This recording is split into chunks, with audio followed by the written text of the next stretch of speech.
Property act का section 40 ये कहता है कि वक्फ बोर्ड जो है, जो मूर्खों की एक संस्था है,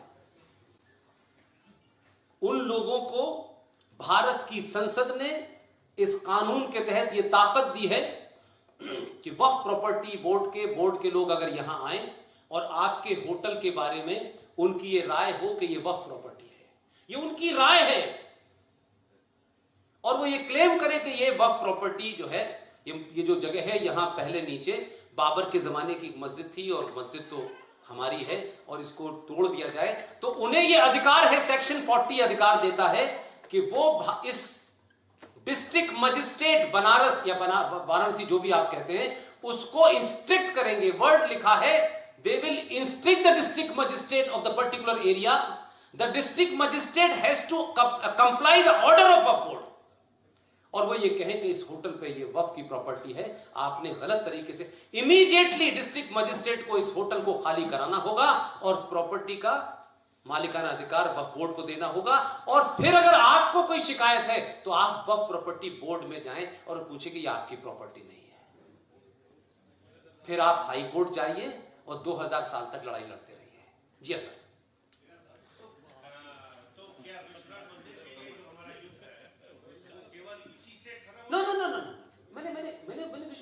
मैंने सर उस पर नहीं लागू करा इसको। दो अलग अलग बातें आप समझ। मैंने तो कहा वक्फ प्रॉपर्टी एक्ट तो एक अलग चीज है, उसका मंदिर से कोई संबंध नहीं है।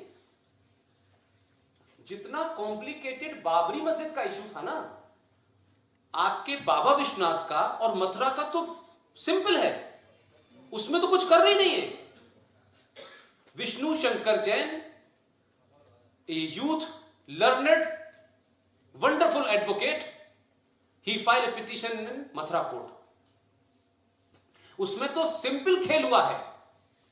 और भारत का एक बिहार का राज्यपाल और उत्तर प्रदेश का एक मुख्यमंत्री, दोनों कांग्रेस के जमाने थे। ये जो आपकी मथुरा की जो ट्रस्ट है, जो ओरिजिनल ट्रस्ट है, उन दोनों मक्कारों ने किसी के कहने पे, मैंने दोनों के नाम अपने पेज पे लिखे, मैं एक शायद उसमें नायर साहब हैं और एक कोई है, एक कांग्रेसी मुख्यमंत्री था, एक गवर्नर था। दोनों ने मथुरा का जो ओरिजिनल ट्रस्ट है, उस ट्रस्ट को पता ही नहीं चला और एक नई एनजीओ बनाई, और उस एनजीओ के माध्यम से जहां ये ईदगाह मस्जिद बनी हुई है, ये 1968 की कहानी है, और उनसे समझौता किया, पैसे लिए और जमीन, ट्रस्ट को पता ही नहीं चला, ट्रस्ट के बिहाफ पे एक एनजीओ बना, फेक बना, और उस पे वो जमीन बेच दी जहां आज कृष्ण जन्मभूमि के उस जगह पे मस्जिद बनी हुई है, जिसे आप ईदगाह मस्जिद कहते हैं। तो हमारा कहना यह था कि अगर आपने, उसमें एक तर्क है मेरा, कि जब आपने प्लेसेस ऑफ वर्शिप एक्ट 1991 बनाया तो आपने कहा 15 अगस्त को जो स्टेटस को था वही रहना चाहिए। तो मथुरा में तो मस्जिद थी नहीं 15 अगस्त को, ये तो 1968 में बनी है। तो हमारा केस तो साफ है कि अगर आप उसके माध्यम से भी देखें तो भी मथुरा में तो 68 में मस्जिद बनी है। इसका मतलब है स्टेटस को तो मेंटेन नहीं हुआ। आप समझ रहे मेरी बात? तो कानून तो बना 91 में, लेकिन 68 के हिसाब से तो 15 अगस्त में आती नहीं है। स्टेटस को तो उसका 68 में चेंज हुआ है, तो वो फाइल की है। आप समझ मेरी बात को? तो वक्फ प्रॉपर्टी एक्ट एक अलग चीज है, प्लेसेस ऑफ वर्शिप एक्ट एक अलग चीज है, और एक और था 1993 में नेशनल कमीशन फॉर माइनॉरिटीज बना, वो बिल्कुल अलग चीज है। 76 में आप भारत के संविधान को सेकुलर करते हैं, प्रियम्बल के द्वारा सेकुलर करते हैं, और 93 में मुसलमानों को 50,000 पारसियों को, 1.5% सिखों को, 1% बौद्धों को और 3.5% ईसाइयों को बिना किसी से पूछे, बगैर इसकी कोई एनालिसिस किए, बगैर डिफाइन किए, विदाउट एनी बेसिस, हमारे साथी अश्वनी उपाध्याय ने जब आरटीआई लगाई और यह पूछा कि भाई किस बेसिस पे इस देश में ये लोग माइनॉरिटी में हैं, तो सरकार ने जवाब दिया कि सरकार कोई भी हो तो जवाब पुरानी सरकारों का भी देना होता है। तो सरकार ने कहा कि इस 1993 में एक मुस्लिम नेता को एजेंडा चलाना था और सरकार राम मंदिर के दबाव में बहुत आ चुकी थी। 1992 को आपको मालूम है 6 दिसंबर को क्या हुआ, तो लगा कि मुसलमानों को खुश कैसे करें, तो बिना पूछे, बिना उसकी कोई तैयारी किए, यूएनओ जो कहता है, माइनॉरिटी की डेफिनेशन यूएनओ के चार्टर 24 में पढ़ लें आप, उसमें लिखा हुआ है कि टोटल पॉपुलेशन का 1.5 जो होगा वो माइनॉरिटी कहलाएगा। ये यूएनओ का मामला है। हमारे देश में तो इस पर बहस ही नहीं हुई। गोपाल कृष्ण अय्यर साहब ने, पटेल जी ने, जब इस पे बात हुई तो मुस्लिम नेताओं ने बकबक करना शुरू की कि साहब हमें स्पेशल राइट चाहिए। उसकी आप प्रोसीडिंग पढ़ रहे दिसंबर 1948 में। पटेल ने कहा तुम्हारी ये हिम्मत है कहने की, लाखों लोग मारने के बाद तुम अब हिंदुस्तान के हिंदुओं से चाहते हो कि तुम्हें स्पेशल चीज दे दिया, तुम्हें कुछ नहीं मिलेगा। उन्होंने उसी वक्त मना कर दिया। लेकिन मैं फिर भी मान लेता हूं इस झूठ फरेब की दुनिया में कि आपने 1993 के अंदर बाबरी मस्जिद के मिसमार हो जाने के बाद आपको क्या लगा? आपने पूछा था सिखों से? क्योंकि सिखों ने 1984 में जो आपने उनके साथ किया, आपने डेलिबरेटली उनको काट करके, सिखों ने कभी डिमांड नहीं की कि हम हिंदुओं से अलग हैं। They were part of the Hindu till 1993। लेकिन उन जो उसमें लीडरशिप मुसलमानों की थी और बेवकूफ हिंदू जो कांग्रेसी था, उसने कुछ नहीं सोचा। उसने सिखों को हिंदुओं से अलग कर दिया। बौद्ध अलग मजहब आ गया, पारसी अलग चले गए। तो 50,000 पारसी और बाकियों के मैंने बताया ये माइनॉरिटी है। तो मेरा कहना है कि अगर भारत में कोई मापदंड अगर है तो भाई कोई तय तो करो, 5%, 10%, 20%, कितने परसेंट माइनॉरिटी को दूं? 50,000 पारसी भी माइनॉरिटी में है और 22 करोड़ मुसलमान भी माइनॉरिटी में है। तो मेरा सवाल यह है कि आपने 97 में सेकुलर बनाया इसी देश को, उसी सरकार ने, कि संविधान सेकुलर हो गया है। अब वो सेकुलर की फ्रॉड परिभाषा है, उस पर अलग से बहस हो सकती है। लेकिन 90 आपने 3 में जाकर के उसे कम्युनल कैसे कर दिया? क्योंकि आपके संविधान में लिखा है कि धर्म के आधार पर किसी को रिजर्वेशन नहीं मिलेगा। तो मेरी और आपकी समस्या यह है कि एक रिजर्वेशन का चक्कर आपके संविधान के साथ चल रहा है, जिसपे अंबेडकर का साफ कहना था कि I am not agree with this reservation, लेकिन अगर देना है तो 10 साल से ज्यादा नहीं होना चाहिए।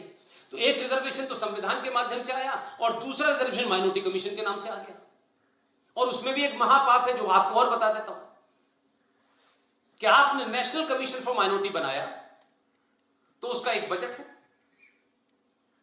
उस बजट में से पैसा देश भर में जो मुसलमान हैं, जो बेचारे कमजोर हैं, डरपोक हैं, उन पे दया चाहिए, उनको आपने पैसा दिया, स्कॉलरशिप दी। ये भी मान लीजिए। कमाल ये हो गया कि नेशनल कमीशन फॉर माइनॉरिटी बनने के बाद हर राज्य में एक माइनॉरिटी कमीशन है। आपके यहां भी है। मेरा सवाल है, बहुत सिंपल सवाल है, इसमें कोई बहुत मैं कॉम्प्लिकेट बात ही नहीं करता। जब बनारस में रहने वाले रफीक अहमद को राष्ट्रीय अल्पसंख्यक आयोग से एक बार मदद मिल गई, ठीक है ना, तो फिर इस उत्तर प्रदेश के माइनॉरिटी कमीशन से फिर दोबारा से उसको मदद दी जा रही है। आप समझ रहे मेरी बात? 2011 का सेंसस भारत के 9 राज्यों में हिंदू माइनॉरिटी में है, जिसमें मिजोरम है, मणिपुर है, नागालैंड है, पंजाब है, कश्मीर है, लक्षद्वीप है। लक्षद्वीप का तो कमाल ही हो गया, वहां 97.5% मुसलमान है। लेकिन वहां का राज्य अल्पसंख्यक आयोग कहता है कि ये जो 2% हिंदू हैं ये मेजॉरिटी है, ये 98% माइनॉरिटी है। सरकार ये हंसने की बात नहीं है। मेरे पैसे से दिल्ली से पैसा जा रहा है, मेरे पैसे से उस राज्य सरकार से पैसा जा रहा है। मैं किसको पैसा दे रहा हूं भाई? जो शाहीन बाग बैठ करके देश को तोड़ना चाहते हैं। ये कौन सा सेकुलरिज्म है भाई? तो मेरा कसूर यह है कि मैं ब्राह्मण के घर पैदा हो गया हूं, लिहाजा मुझे किसी तरीके की इमदाद नहीं मिलेगी, क्योंकि मैं तो अपर कास्ट में पैदा हुआ हूं। तो अपर कास्ट का मतलब कोई अमीर थोड़ी होता है। तो आपने कैसा रास्ता ढूंढा कि संविधान में धर्म के आधार पर नहीं दे सकते, मजहब के आधार, तो आपने माइनॉरिटी कमीशन नाम का ऐसा फ्रॉड किया है कि वो भी आप ही के पैसे से जा रहा है, यहां से भी जा रहा है। तो 9 राज्यों में हमने सुप्रीम कोर्ट में अश्वनी उपाध्याय जी ने जो लगाई है एप्लीकेशन, उन्होंने कहा तो मक्कारी देखिए कोर्ट की। गांगुली साहब जब थे उन्होंने कहा था कि 3 महीने में भारत सरकार माइनॉरिटी की डेफिनेशन बताए। हम बहुत खुश हुए कि मर्द किस्म का जज है, सीधा सवाल पूछा है। लेकिन हमें क्या पता था कि मंदिर का फैसला सुनाने के बाद चले जाएंगे। अब जो है मैं उनकी शान में कहना नहीं चाहता, वो हंसे जैसे कोई पागल आदमी आपके सामने आ जाए, आप उसे हंसे, आप इंसल्ट देखिए। वो हमारा वकील अश्विनी उपाध्याय कोर्ट में खड़ा होता है, उस पे जो इस वक्त के नंबर 2 हैं, अखंड लेवल के वामपंथी हैं, वो हंसे कि भाई आप क्यों करना चाहते हैं। उसने कहा सर ये है तो मुझे बताइए कि 9 राज्यों में जहां हिंदू माइनॉरिटी में है वहां तो माइनॉरिटी का पैसा फिर उसको मिलना चाहिए। कश्मीर में हिंदू माइनॉरिटी में है, लेकिन कश्मीर में पैसा जो जा रहा है माइनॉरिटी के नाम पे, वो मेजोरिटी मुसलमान खा रही है 20 साल से। तो उन्होंने कहा आप ऐसा करिए, देखिए इसको मैं कहता हूं कि ये दबाव कम नहीं होना चाहिए। उन्होंने कहा कि आप ऐसा करिए कि 9 राज्यों में आप वहां के हाईकोर्ट से अपील डालिए। अब आप मुझे बताइए, मेरे पास बनारस आने के लिए ये संतोष जी अगर टिकट नहीं भेजते तो मेरा ज्ञान आधा अधूरा रह जाता। मैं ईमानदारी की बात कह रहा हूं, इसमें कोई शर्माने की बात नहीं है। मेरे पास पैसे नहीं है कि मैं पूरे देश में टिकट लेके जाके भाषण देना शुरू कर दूं, मेरे पास नहीं है भाई। लेकिन वो गरीब जो एक बड़ी लड़ाई लड़ रहा है, उसका निजी कुछ नहीं होने वाला, उससे कहा आप 9 राज्यों में जाइए। वो बोला मैं 9 राज्यों में पहले मणिपुर जाऊं, फिर वहां का आधार कार्ड लूं, फिर वहां के हाई कोर्ट में 9 मतलब कैसे कैसे फंसाओ। लेकिन इस देश में याकूब मेनन के लिए सुप्रीम कोर्ट सुबह 5 बजे भी खुलेगा और उनकी कौम इतना दबाव डालेगी कि उस फांसी लगने के बाद भी मुसलमान ये कहता है कि उसके साथ नाइंसाफी हुई है और इसलिए उसको सजा दे दी गई, वो मुसलमान है। लेकिन 100 करोड़ सनातनी हिंदू ये नहीं जानना चाहता कि मेरी लड़ाई कौन लड़ रहा है, कम से कम मैं उसके साथ तो खड़ा हो जाऊं। इसलिए आपके यहां लोग लड़ाई लड़ते लड़ते थक जाते हैं, लेकिन ये समाज सोने का मुकुट मंदिर में चढ़ाने जाता है।